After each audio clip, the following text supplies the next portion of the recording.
Okay, so on the elections, I have kept going down except for salary.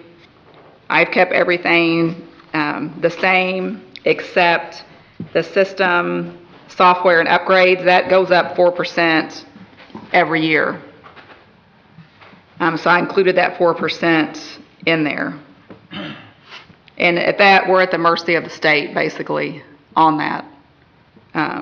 So I've added that 4% increase. Everything else stays the same, and I've also put a notation on there. Of course, we'll have a general election next year, so that stipend has to return back in the line item. On our elections, we currently, as of midnight last night, we have 19,300 registered voters. We've kept our poll workers the same at 67. We had combined those during COVID, and then we were allowed to keep those. We've seen that it worked out better on those merged polling locations to keep the poll workers down.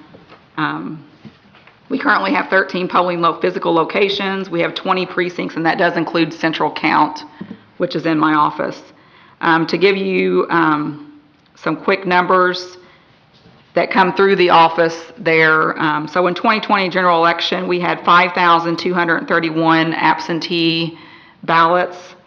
Of those, we had 3,581 people that came through the office as walk-ins. How much was that again? We had 3,581 walk-ins, and that was during COVID. In 2024, we had 4,647 total.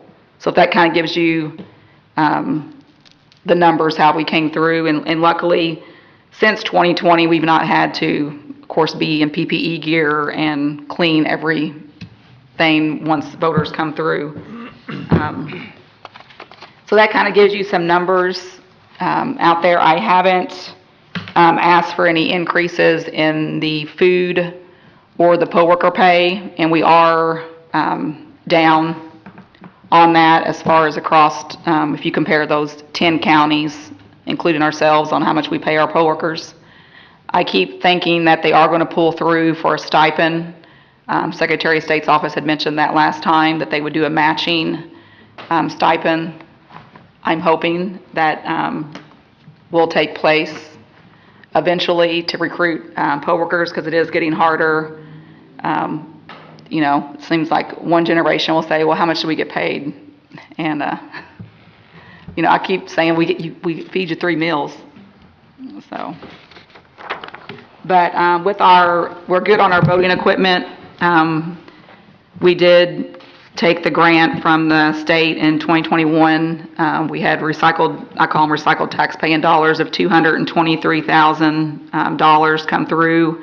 We also accepted the e-poll books for $75,000, and then I have written grants every time they are given by the Secretary of State's office. So we received $10,000. It was $9,963 from the Secretary of State's office this last go around, and that helped with iPads and items to help us with our absentee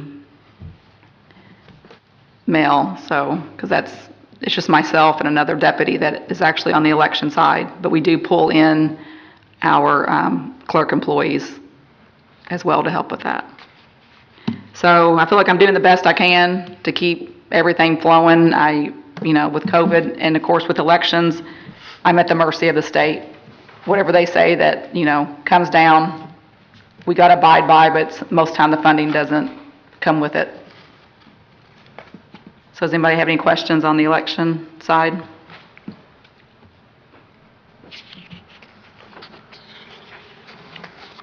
I'd just like to say that I appreciate the fact that you're swinging for your employees. So.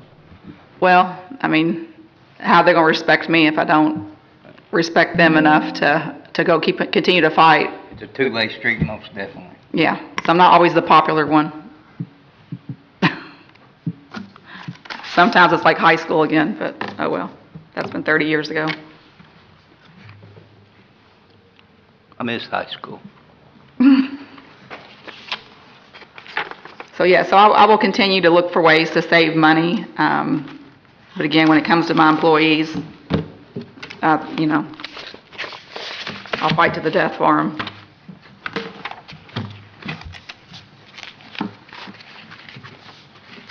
All right, any other questions for Stephanie on the election board budget?